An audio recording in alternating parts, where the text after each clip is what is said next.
గత 10 సంవత్సరాల మీ చీకటి చరిత్ర,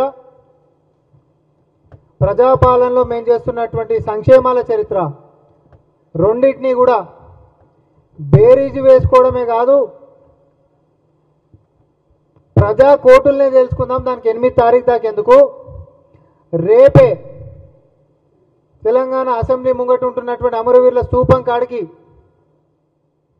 12 గంటలకి రా. తారక రామారావు గారు పాపం ఆయన గురించి ఆయన ఎక్కువ ఊహించుకుంటున్నాడు. అధికారంలో ఉన్నప్పుడేమో రేవంత్ రెడ్డి గారు అంటే ఆయన ఎవరు అని చెప్పి మాట్లాడినటువంటి తారక రామారావు ఈరోజు ముఖ్యమంత్రి గారి పక్కన ఆయన యొక్క వ్యవహారం రావాలని చెప్పి తాతాలాడుతున్నటువంటి పరిస్థితి చూస్తే అహంకారంతో ఎవరు అనేటటువంటి నీ యొక్క అహంకారాన్ని దింపి వెనుకబడి ఆయన పేరు పక్కన రావాలనేటటువంటి పాకులాడేటటువంటిగా చేసినటువంటి ఆయన పేరు ముఖ్యమంత్రి రేవంత్ రెడ్డి గారు. ప్రజల్లో నుంచి వచ్చినటువంటి వ్యక్తి, సొంత శక్తితో ఎదిగినటువంటి వ్యక్తి. నిన్ను కాదు మీ నాయననే తొక్కి ఈరోజు అధికారంలోకి వచ్చినటువంటి వ్యక్తి. ప్రతిపక్షంలోకి పోయినా కేటీఆర్ బుద్ధి అయితే మాడతలేదు, అహంకారం అంతకంటే దిగుతలేదు. రైతుల వ్యవహారం ఏం గొప్పగుందని చెప్పి చెప్తామని చెప్పి తయారైతున్నావు. ఒరేసే ఉరన్నందుక, లేకపోతే బంగారు తెలంగాణ పల్లెంలో పెట్టి మిగులు బడ్జెట్ తోటి ఇస్తే ₹1,00,000 రుణమాఫీ చేసుడు శాతగాని వాళ్ళు ఈరోజు వచ్చేసి రైతు సమస్యల మీద మాట్లాడతారంట.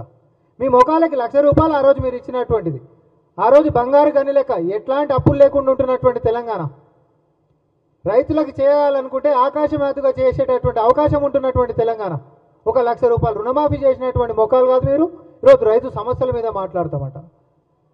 వరి కుప్పల మీద రైతులు చచ్చిపోతే పోయి పలకరించిన పాపన ఓడలేడు, మీరు రైతు సమస్యల గురించి మాట్లాడదామంట. 24 గంటల కరెంట్ వస్తలేదని చెప్పి రోడ్లు ఎక్కినటువంటి రైతుల సాక్షిగా ఆదిలాబాద్ నుంచి మొదలు పెట్టుకుంటే జోగులాంబ గద్వాల దాకా సబ్స్టేషన్ల కాడికి పోదాం, 24 గంటల కరెంటు లేదు అని చెప్పి పోతే లాగ్ బుక్లు ఎత్తుకపోయినటువంటి దొంగలు ఈరోజు రైతుల సంక్షేమాల గురించి మనం ఛాలెంజ్ అని చెప్పి మాట్లాడుతుండు. కొంచెమన్నా సిగ్గుపడాలి.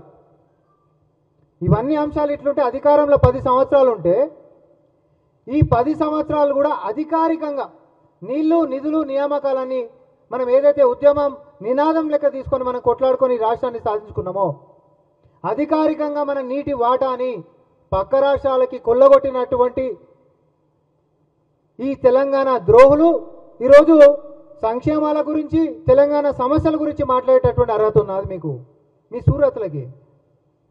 2016లో పోయి ఎపెక్స్ కమిటీ కాడ పోయి మాట్లాడొచ్చిన వాళ్ళు ఎవరు, సంతకాలు పెట్టొచ్చిన వాళ్ళు ఎవరు?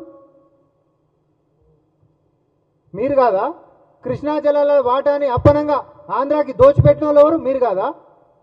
లేకపోతే గోదావరిలో 3000 టీఎంసీలు వృధాగా పోతున్నాయి, మీకు ఇష్టం వచ్చినట్టు కట్టుకోరని చెప్పి ఎస్ఆర్ఎస్పీలకించి మరి లిఫ్ట్ వేసుకొని నీళ్లు తోడుకొని పోరని చెప్పి మహారాష్ట్రని మిగిలిపోతున్నాయని చెప్పి బంకచర్ల లాంటి ప్రాజెక్టులు కడుతుంటే మస్తు నీళ్లున్నా ఏం కాదని చెప్పినటువంటి మీ నాయనని అడుగు. నీకు అవగాహన లేనట్టుంది కేటీఆర్. నీ ముఖానికి సీఎం తోటి ఊహించుకుంటున్నావు, నీకంత